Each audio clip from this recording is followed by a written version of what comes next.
for the last weekly show of Standing on the Danforth. For now. And the 8th year anniversary, so please put your hands together for the queen of carpet and the mother of all comedy, Downey! Welcome to the 8th anniversary of the Eton House. I thought it would go well to go and have a beer. Chug.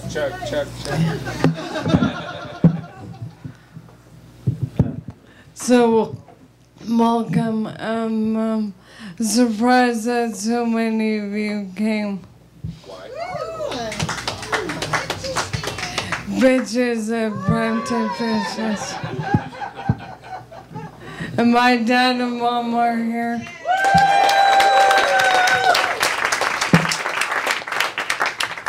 And Cal's here.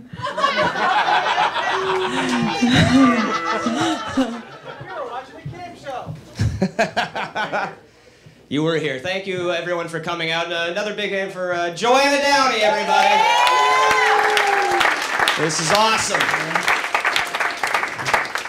I'm gonna miss the weekly gig. I am gonna miss it. This is a place where I could come down and do whatever I wanted, and suck, and just be shit, and to an audience that really judged me and hated me for every bad joke. I'm not gonna miss it, I don't think, actually. I think I'm not really gonna miss it at all. And then, you know what? Where else to take advice on how to market a Tuesday night comedy show successfully for 8 years than from a guy who put a Newfie bar in Greektown? Really? Are you fucking kidding me? And I'm sure this is a bar, Peter. Whatever this is a cover for, I don't want to know. I don't want to be indicted. All right, who hasn't fucked Joanna for stage time at the Eton House? Come on, you got a cock, you're getting 5. Guys, I just wrote some jokes about this god-awful place. And 8 years, that's crazy, you know? 8 years. That's long enough for Earl to watch a 12-year-old girl blossom into a chick he wouldn't fuck anymore. You know what I mean?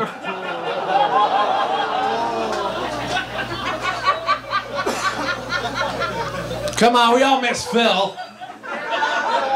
No offense, but Phil was awesome. My favorite thing about Phil was watching comedians come up here and tell racy jokes and then, like, unintentionally turn over to see if Phil is angry they said something offensive towards black people all the time. That was, like, the move. But now we can still go over, you know, we'd be like, when it was Phil, we'd be like, oh, God, was that offensive towards black people? But now we're all like, oh, God, does that joke make you look like a pedophile? We look over to Earl. Bite my shiny metal ass. See? They call him Earl the Squirrel, right? Because squirrels are also mammals who ruin the show every week with lame sound effects. This man does not represent us. That's what they do. By the way, I also have that same joke about Cal, but replace the word sound effects with jokes. Please welcome the diva of the Eton House, Kenneth Robinson.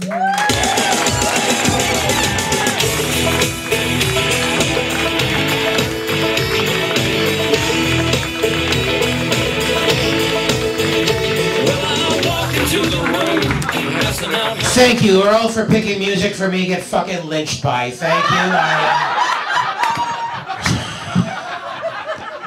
Yep, because somebody else called you a pedophile, you're playing nigger-killing music tonight. Thank you very much.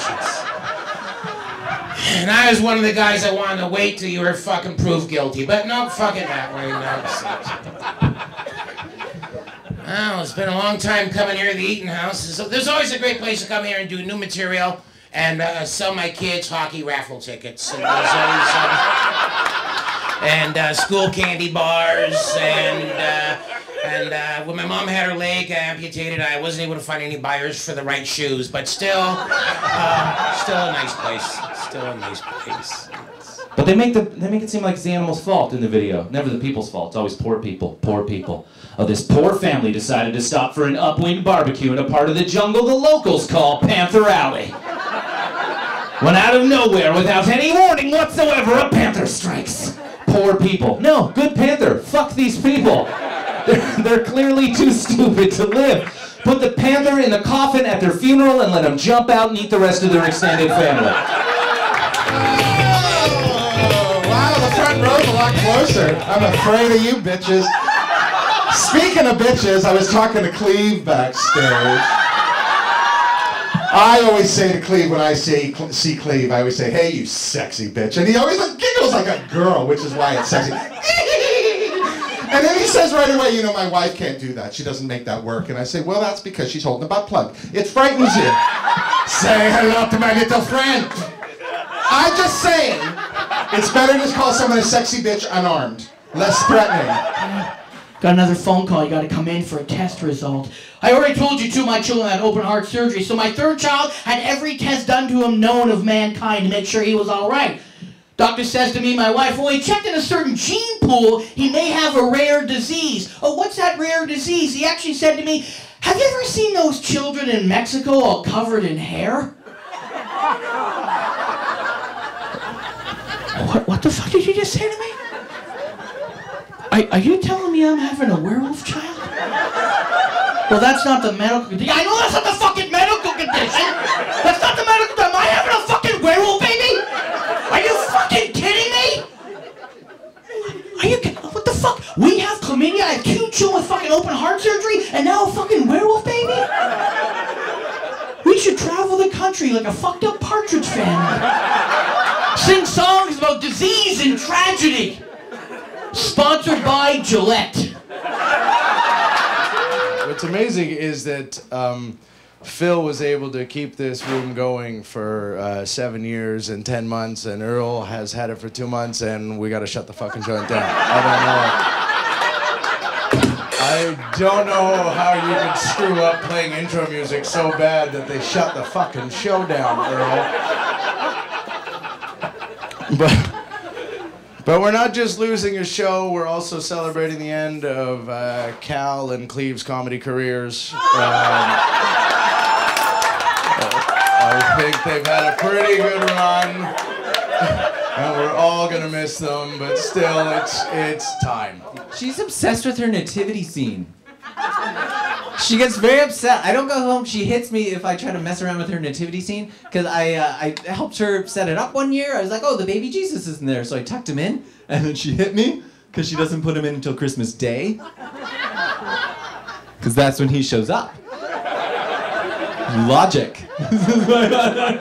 But everyone else is still there, just standing, staring, waiting for the miracle to happen. She makes the wise men walk across the living room. Like, December 1st, she starts them up on a bookshelf, and then every day, she moves them a little bit closer, a little bit closer. Can't move them too fast or she'll hit you. Okay. Times like this, I really wish I put some thought into a big finish. It'd be great if I just turned into a bat and flew away. You mean he had that power all the time? Yes, I did!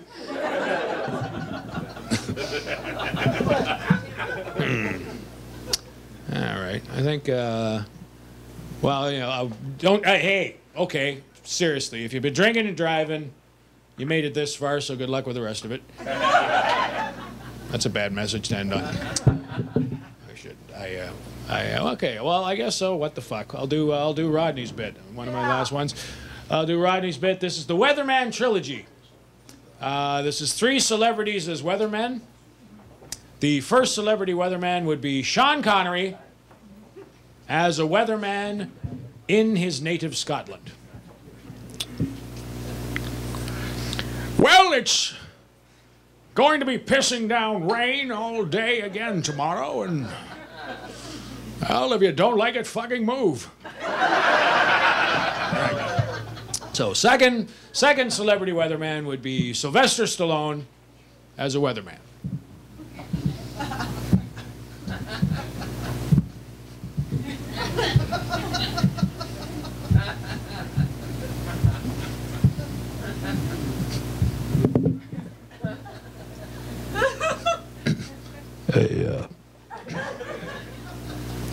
Hey, you know this map? They got a lot of pretty colors, you know? The third weatherman. The third celebrity weatherman would be Steven Seagal as a weatherman. There's going to be a cold front coming in tonight from Cleveland. But I'm going to take care of it. Anyway, this is it. See you next month.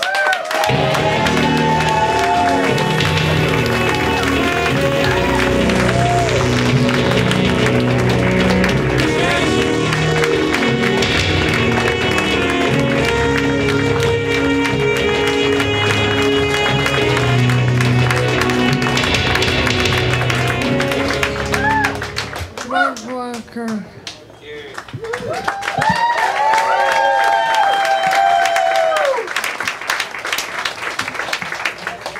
Is that a weather?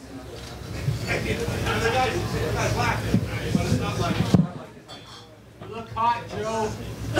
Thank you.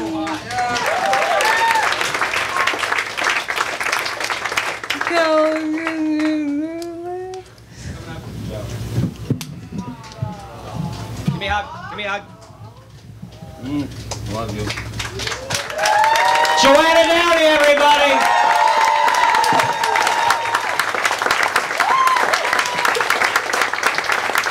Thank you for coming out, everybody. It's been a treat for the last, for me, 6, but for Joe, 8 years.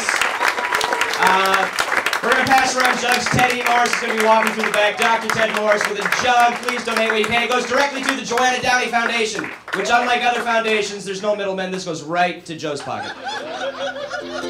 And the Christmas bells that ring here are the clanging chimes of doom. Well, tonight, thank God, it's the last night for this fucking room. Well, there won't be shows at Eton House past Christmas. And that's the greatest thing I've ever heard in my life. Oh, of course I will miss Joe, but not the pain and anger flow. Do you know this place is frozen in time?